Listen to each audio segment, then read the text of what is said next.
Hey, welcome to church this morning. My name is Jeremy. If we haven't met, thanks for joining us here in our first service of the day at 10:30. If you are new, you can expect a couple things. We're going to sing, we'll have a moment of reflection, and then we'll have a sermon. This week, it's going to begin our new series, How to Be Angry. It's going to be a good one. But for kids and families, you can head to commons.church/watch. There you'll find links to the service here, but also all of the content, the videos and the downloads that we've created for your kids and families to follow along to keep you going in your journey with Jesus as well. Say hi in the chat. We'd love to see you there. Our team is there. Enjoy the service, and then after the service, join us in the Zoom lobby. We'd love to see your face and say hi. The link to that is in the description to the YouTube video right now. Grab a coffee, sit back. Church is starting in about 2 minutes.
In his name, open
When nations bow, mountains shake at the sound of just one name, and over all, Jesus reigns. I know. Sing it again.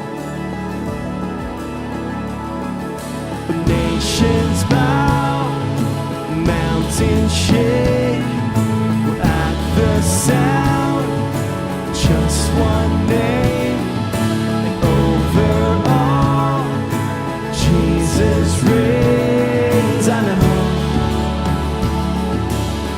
Come on.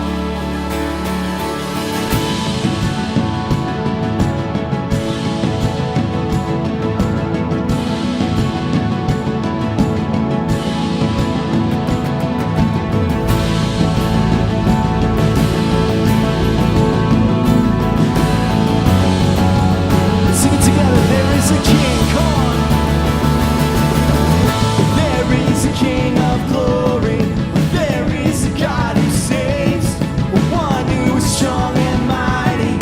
Freedom is in his name. Open the gates of heaven. Lift up a shout of praise.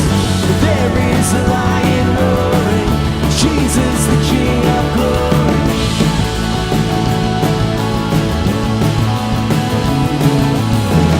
There is a lion roaring, Jesus the King of glory.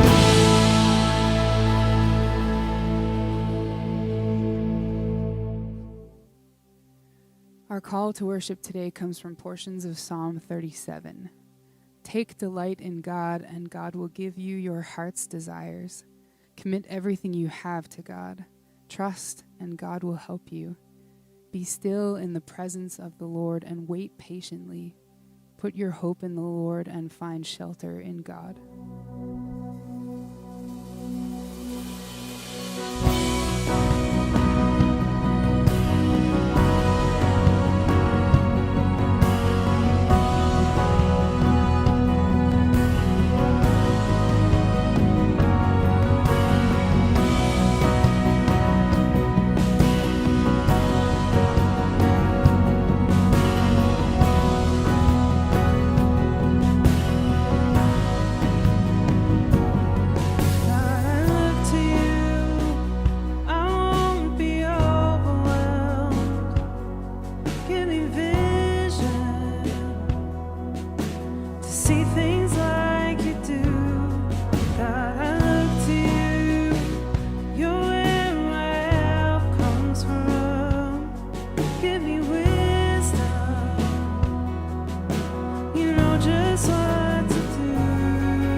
hidden glory in creation, now revealed in you are Christ. What a beautiful name it is. What a beautiful name it is. The name of Jesus Christ, my King. What a beautiful name it is. Nothing compares to this.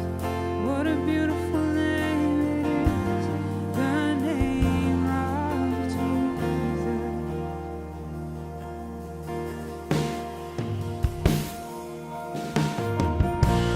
Didn't want heaven without us. So Jesus, you brought heaven down. Your sin was great, your love was greater. What could separate us now? What a wonderful name it is. What a wonderful name it is. The name of Jesus Christ, my King. What a wonderful name it is. Nothing compares to this. What a wonderful name it is. The name of Jesus. What a wonderful name it is. The name of Jesus.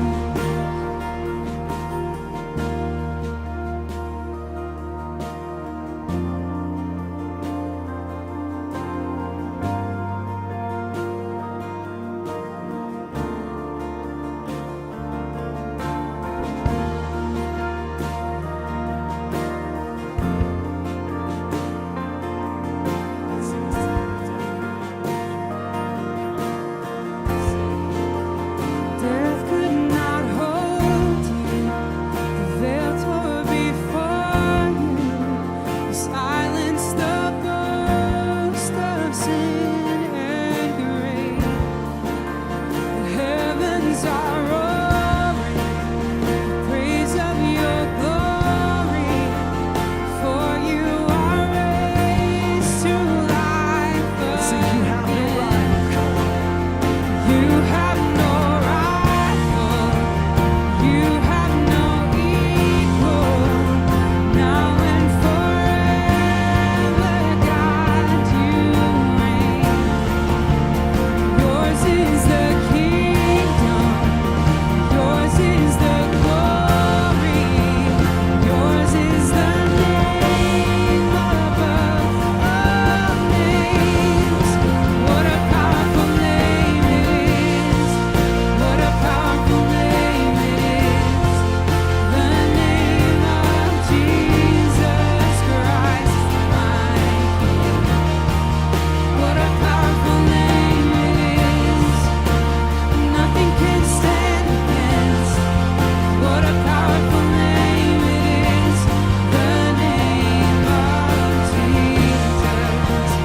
You have no rival. You have no equal.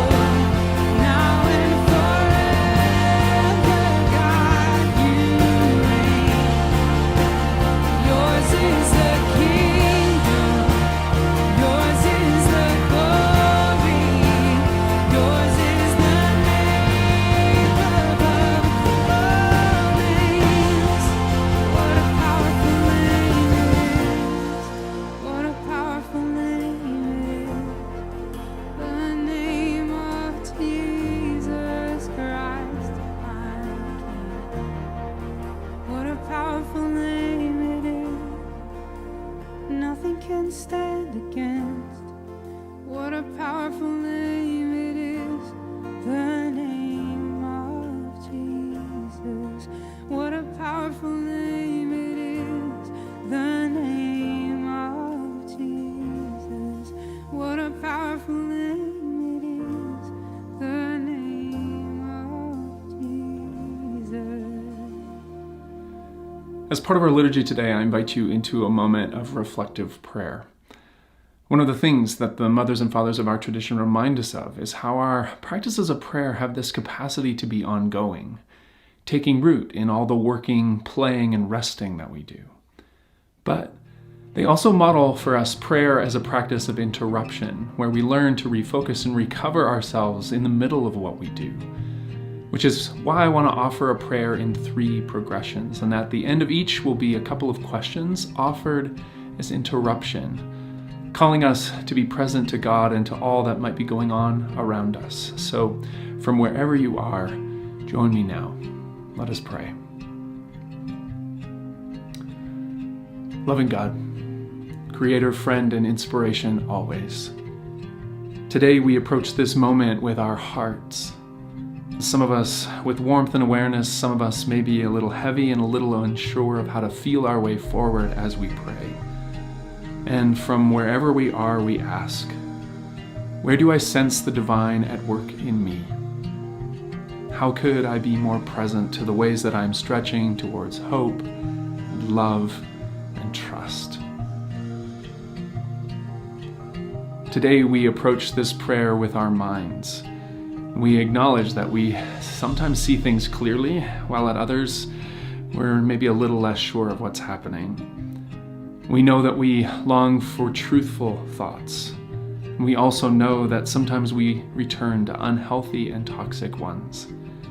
And from wherever we are, we ask, where do I sense my beliefs and my convictions changing? And what thoughts in me need to go? And what new truth can I be open to?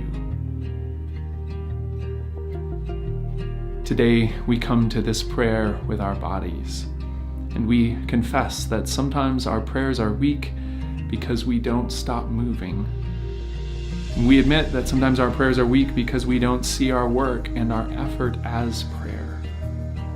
And from wherever we are, we ask, where do I need to choose to be still? And where can I move towards action, lending my hands and my body to this practice of living that makes the world more whole? These things we offer, heart, mind, and body, trusting that you, gracious God, hold them all. Amen.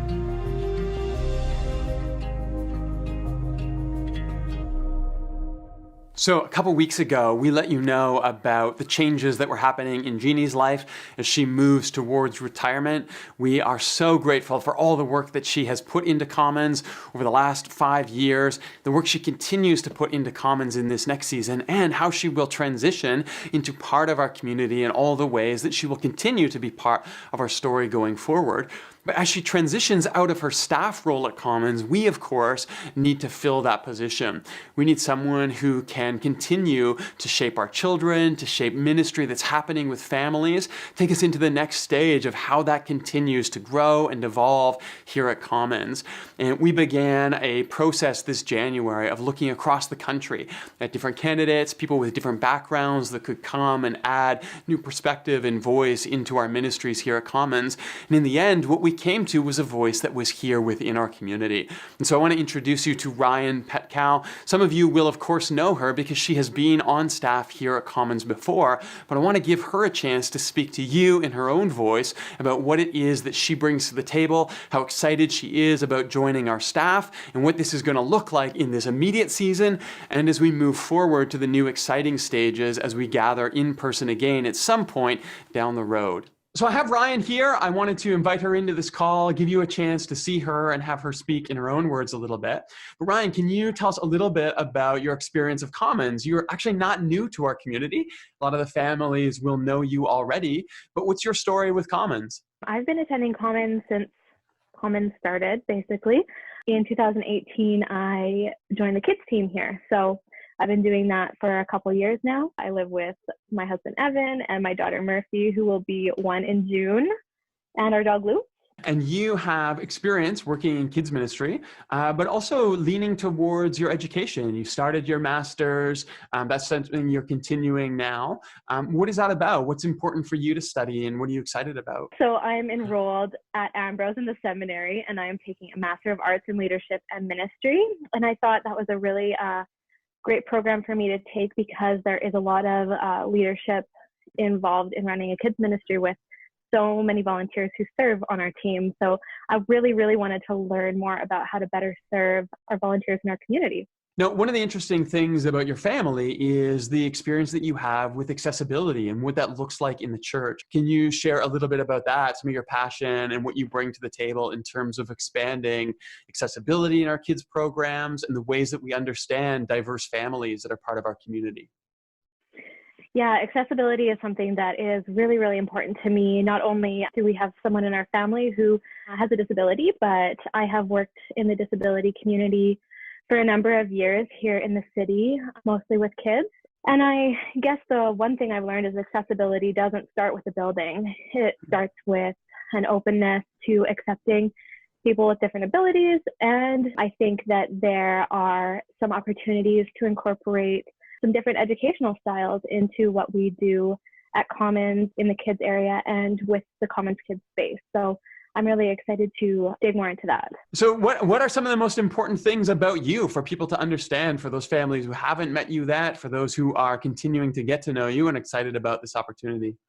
Serving in children's ministry has always been really an important part of my life since I was a teenager, and I'm just excited to bring that into a larger role at the church. And I really hope that I'm able to serve the families at Common to the best of my ability, and I'm really excited for that. So Ryan has already joined our staff team this month, and we're already grateful for the ways that her voice is shaping our children's ministries and how we're thinking about things right now in this online moment. But over this next period, as we begin to think about reopening and gathering back in person, we'll be scaling Ryan's position up into a full-time role as she continues to take leadership over our children's ministries to shape how it is that we serve our families. We're so grateful for the leadership that she brings to Commons, all of her passion, her experience, and her ongoing learning as we continue to support her. And of course, if you're a family, you're already seeing her voice on the Commons Kids channel. If you know her, reach out, give her a wave, a digital high five, let her know you're thankful for her on the team. And over this next month, we're excited for all the ways that Jeannie will continue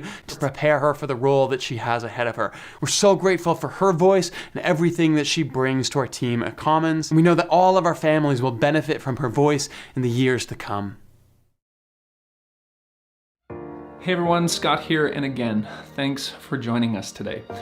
Commons Kids, we know that you are out there with us always, so we bless you in all your energy and curiosity as you continue to grow and learn, even online, and we bless you in the moments to come this week.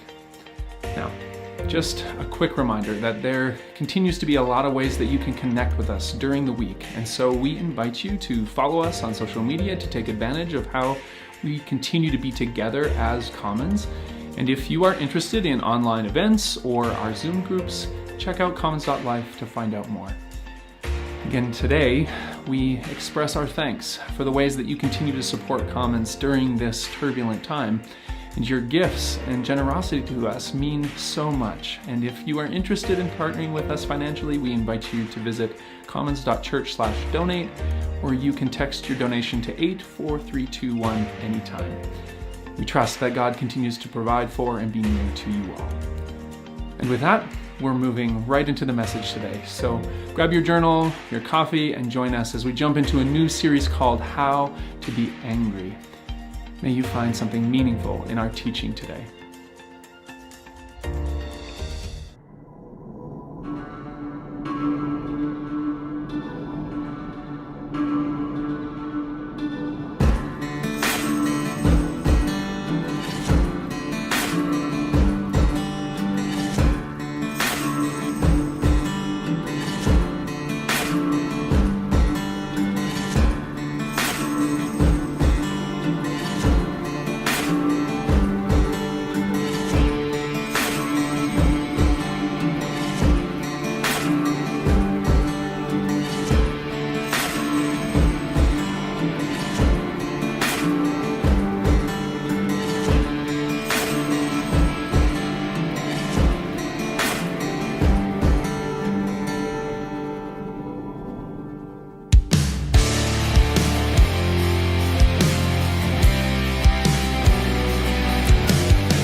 everyone, we are so glad to have you with us in the live stream today. If we haven't met, I'm Bobby, and I'm one of the pastors here at Commons. Now, while I would trade anything really to be back together with you at our parishes in Kensington and Inglewood, I am so proud of the work our community has done to practice social distancing to keep each other as healthy as humanly possible. Hats off to you. You are heroes. You give up a lot for the greater good. But I'm sure you haven't always felt like a hero, though. Maybe you felt impatient or frustrated and agitated. Maybe you've felt a mix of sorrow or discouragement and what I like to call, I have had it up to here, which is totally a feeling, right? Maybe you felt lonely or worried or powerless. Well, today we begin a series called How to Be Angry, and we're going to cover all kinds of tricky emotional terrain. But first things first, what's important about emotions like anger when it comes to faith? Well, the Christian tradition affirms that God is the source of all that is, so we can find something of God in our feelings. There is encounter with the divine in all parts of the human story, of course, in joy and pleasure and beauty, but also in worry and complexity and anger. Now, you might look at me and think, Bobby, what do you have to be angry about? And on most days, I would say to you, everything. But here's a story that comes to mind. Back in the late 1990s, I was in college and someone hurt me so badly. I was hurt more than I had ever been. It felt like a crisis to me. So I went to a mentor, a prof I took a bunch of classes from, and I told him my story. And he listened, he asked good questions, and then he pointed to my hands. And I looked down and I asked, what's wrong with my hands? And he said, you are so angry. I hope I never cross you because your anger is fierce and your fists are ready to fight. The recognition of my anger by a person I trusted and then recognizing my anger for myself was a defining and a holy moment in my life. I can trace anger all throughout my life. And you know what? I'm not sad about it. Anger has opened me and strengthened me and alerted me to what matters. But I do think I am one of the lucky ones.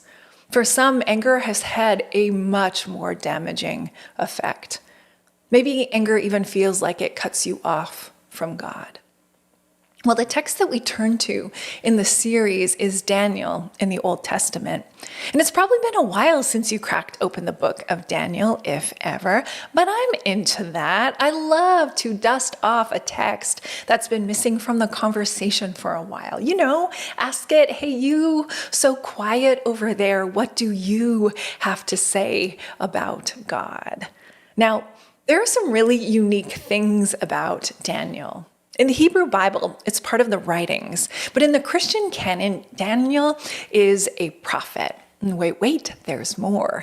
Daniel comes to us from two different time periods. The events are in the 6th century BCE, but the writing dates to the 2nd century BCE. Daniel is written in two languages. It's half Aramaic and half Hebrew, and Daniel holds two distinct genres. It's half narrative and half apocalyptic literature. And there's your crash course in Daniel. It's quite the book, right?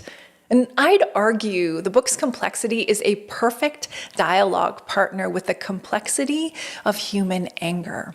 So we'll stick with the narratives in chapters 2 to 4 for this series, and I am telling you, there are some great stories here. And still, this is not an easy text. Some scholars basically say, yeah, this is a tough book, good luck with it. And to that I say, bring it on. Like my friend Lindy says, we do not take an easy way, and I say we're better for it.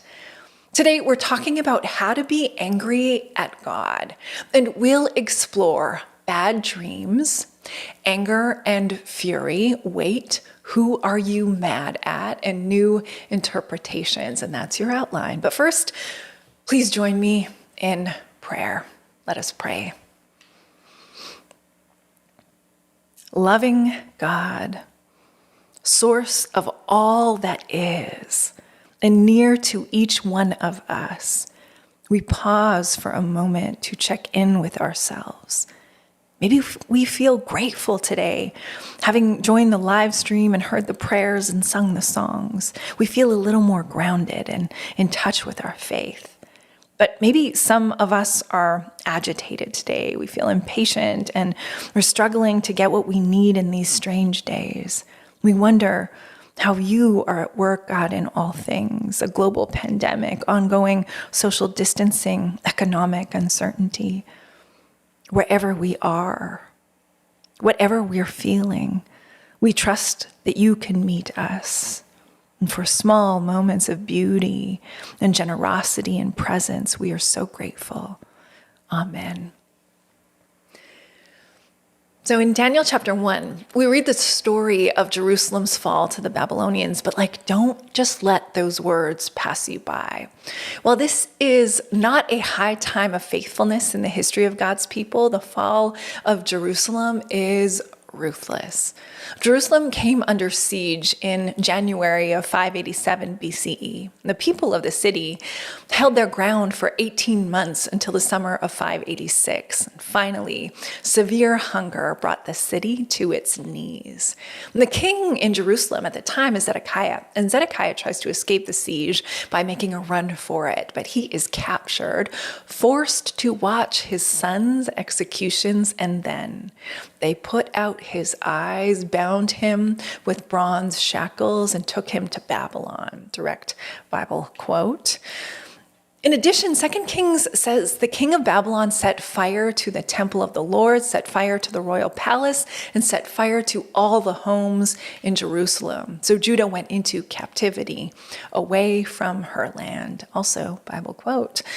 To imagine yourself in the story is the stuff of nightmares. But beyond homes lost and blinded kings' exiles, there's another violence on display in Daniel. See, it was the practice of rising empires in the ancient world to capture and haul off the handsome, privileged class and retrain them to the empire's liking. And some of these handsome Jewish men include Daniel, Hananiah, Mishael, and Azariah. Once far from home, they are forced to take new names. So Daniel is called Belteshazzar, Hananiah is Shadrach, Mishael is Meshach, and Azariah is Abednego. For anyone who grew up with lots and lots of Bible stories, those names are probably fiery furnace familiar. But by the time we roll up to chapter 2, we find that in spite of everything, these handsome guys have done all right for themselves. They are respected, their values are basically intact, and they have some power in the service of the king. But kings of world-dominating empires are fickle, aren't they? And here's what happens. Nebuchadnezzar has a bad dream. He calls all of the magicians, the enchanters, the sorcerers, and astrologers to explain his dream to him. And they say, sure thing, king. Just tell us what you dreamt and we'll take it from there. Now, maybe Nebuchadnezzar ate a bad slice of pizza the night before, but he is cranky. And he says, no, you tell me what I dreamt and what it means, or I'll cut you into pieces and turn your houses into rubble. Here are verses 10 to 11. The astrologers answered the king, "There's no one on earth who can do what the king asks. No king, however great and mighty, has ever asked such a thing of any magician or enchanter or astrologer. What the king asks is too difficult. No one can reveal it to the king except the gods, and they do not live among the humans."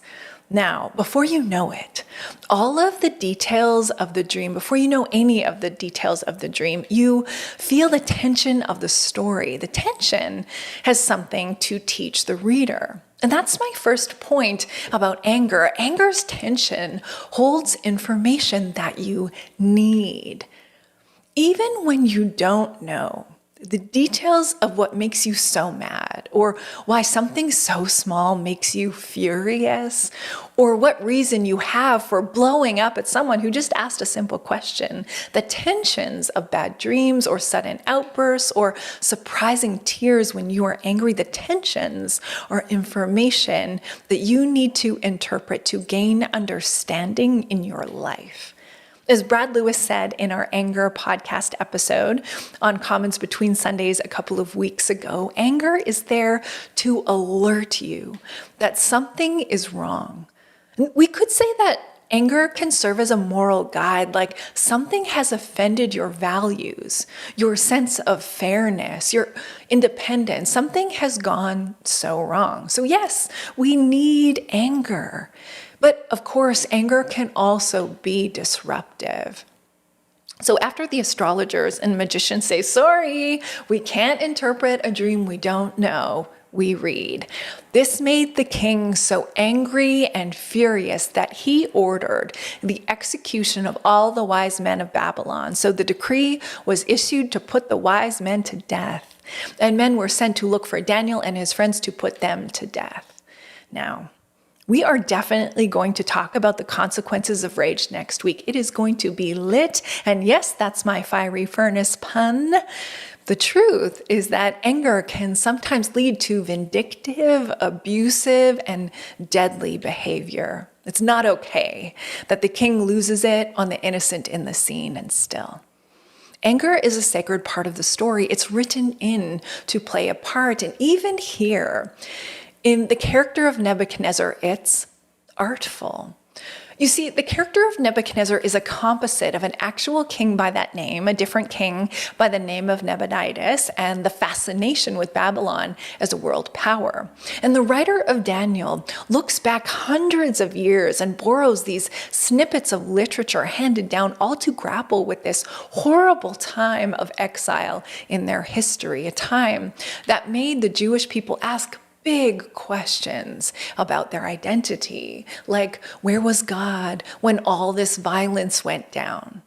And what did our faith mean after we were torn from our land? And what survived after the empire fell?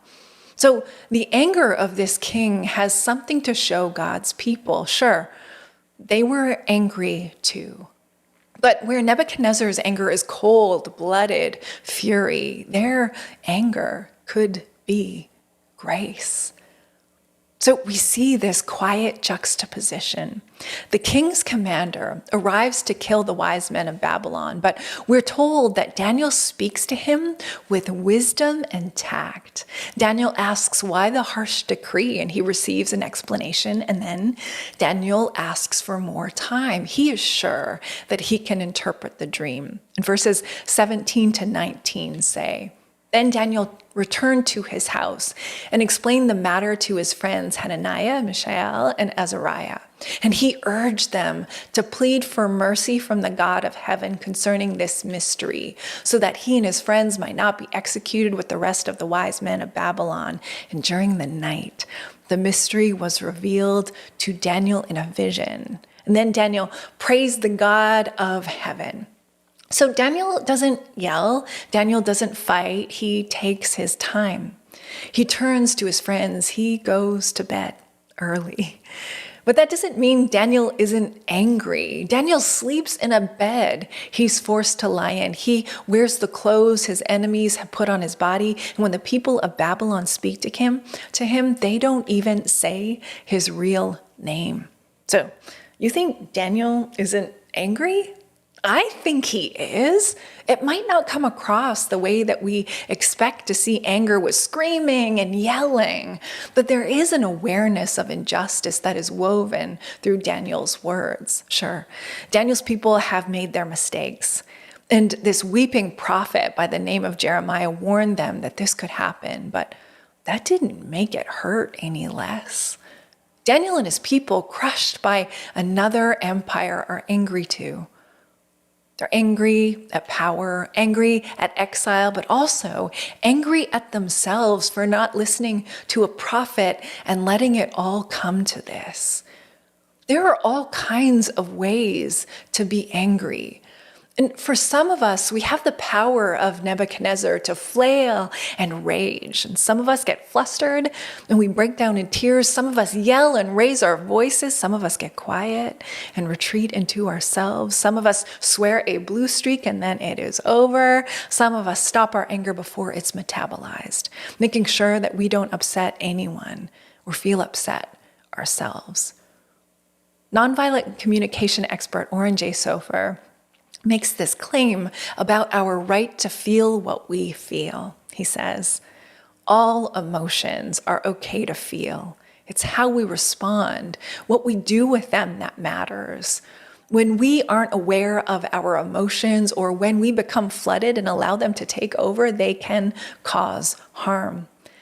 And I think for many of us who are devoted to God and practice our faith in the Christian tradition, we've had a hard time with difficult emotions like anger. Like we're told God is in control. God knows everything. God is mighty and powerful. But then in the shadow of these claims, we get hurt. We have a real reason to be angry, but we're not so sure that it's allowed. So we blame God. And the faith that used to carry you drops you in the dirt and walks away. But Daniel has a different approach to anger and to fear and to threat. His tough times have taught him a thing or two about how to handle big emotions. Sure, sometimes the scriptures rail against God. Where are you? Why are you so silent? How did this horrible thing happen to me? But more often, the scriptures practice radical responsibility. They say, we did this. Like, we did this to ourselves. We deserve this punishment and we have to live with that. And I'm not always comfortable with this admission, but even in the agony of owning your own emotion, your own action, your own story, is this radical insistence that God is still near to you. So when Daniel wakes up from the dream, he prays, praise be to God forever and ever.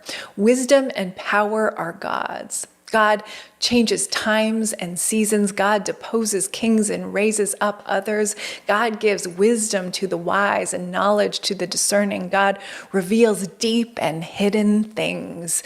God knows what lies in darkness, and light dwells with God. You have given me wisdom and power. You have made known to me what we asked of you. You have made known to us the dream of the king. Now, two elements of the prayer are parallel to each other. At first, Daniel says that God possesses wisdom and power. And then Daniel says God has given that wisdom and power to him.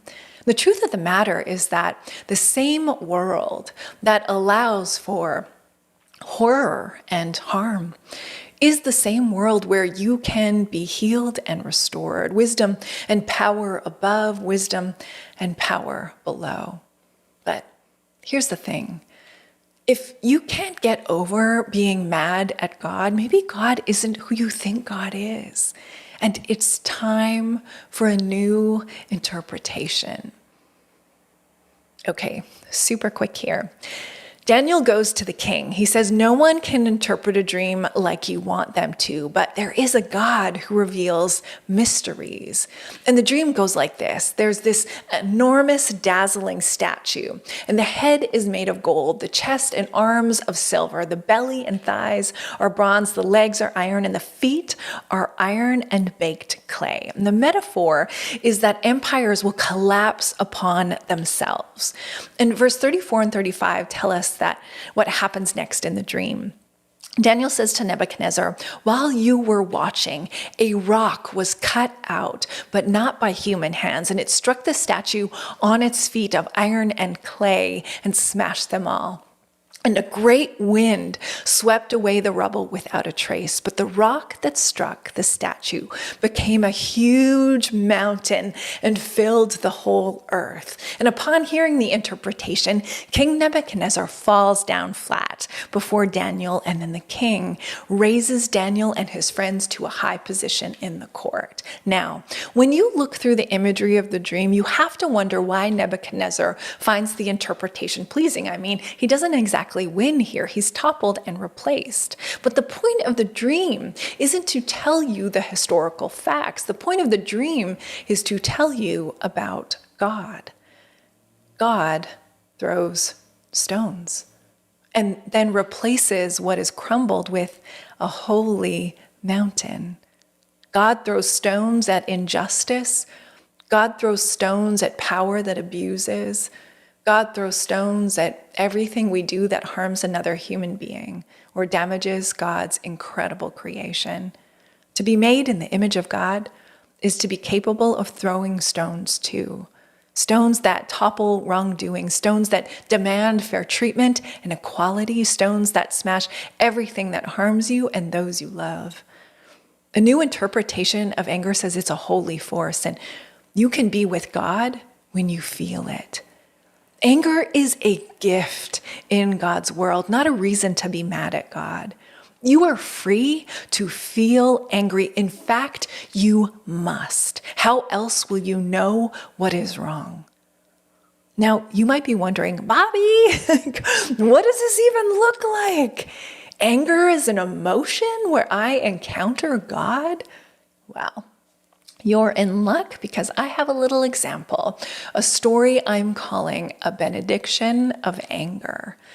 Rebecca Traister wrote a book called Good and Mad: The Revolutionary Power of Women's Anger. And men, don't stop listening now. What Traister says transcends gender and is absolutely something we all need to hear. Now, I love Traister's work with politics and history, but that's not what I'm here to talk about. Still, the book's backdrop is this. Traister wrote Good and Mad in the aftermath of the 2016 election that catapulted Trump to power. And near the close of the book, she explains what it was like to write the entire manuscript in just 4 months. She describes it as one of the healthiest times of her life. And she says this: while I was pouring some of that fear and all of my anger into this project, I realized that I had begun to sleep well and deeply at night. I had wanted to exercise more than I ever had before. My appetite was healthy. I was communicating well with the people I love. I was having great sex. She continues, there had been something about spending my days and nights immersed in anger, mine and the anger of others, that had been undeniably good for me. Now, I don't know the spirituality of Rebecca Traister, but I know her experience of anger is what mine has been like too. My life has been better for anger when I name it and I feel it and I move through it. Every good gift is a gift from God, including your anger. And when you feel what you feel most fully, when you name your anger, your hurt, your frustration, rather than bottle it up, avoid it, or pass it off as blame on others, or even blame on God. When you meet your anger with action and contemplation, it will offer you not only relief, but joy. God is with you in your anger, and sometimes, dear ones, that is enough. Anger can bless. It is benediction. It is a stone that topples empires. It's not an endpoint, but it makes room for the world to be made new. Please join me in prayer. Loving God, we confess that we do not always trust our anger. We fear it, we ignore it, we stuff it deep down inside. But this path is a path that destroys, that erupts, that ignores. And you hold out more for us than that. So we desire to honor the full experience of our anger, to feel it, to name what's uncomfortable, to move through what makes us so mad and find you recreating our pain. It is something that is strong and beautiful and important to the world. So, O Christ, of the places that hurt, you are there and you are healing us. And Spirit of the living God, present with us now. Enter the places of our anger and heal us of all that harms us. Amen. Thank you so much for joining the live stream today. It's Sunday and it is so good to be together, even in this way. Next week, we will explore how to be angry at others. But today, we'd love to see your faces and hear how you're doing. So join us in the Zoom lounge after the service. The Zoom link is in the video description and you don't even have to stay long. Just jump in and say hi. If you'd like prayer, you can head to commons.life and click on prayer to submit a request to our prayer team, but there's also a prayer volunteer in the Zoom lounge today. And finally, we'll end as we always do. Love God, love people, tell the story, and peace to you today. Thanks so much, everyone.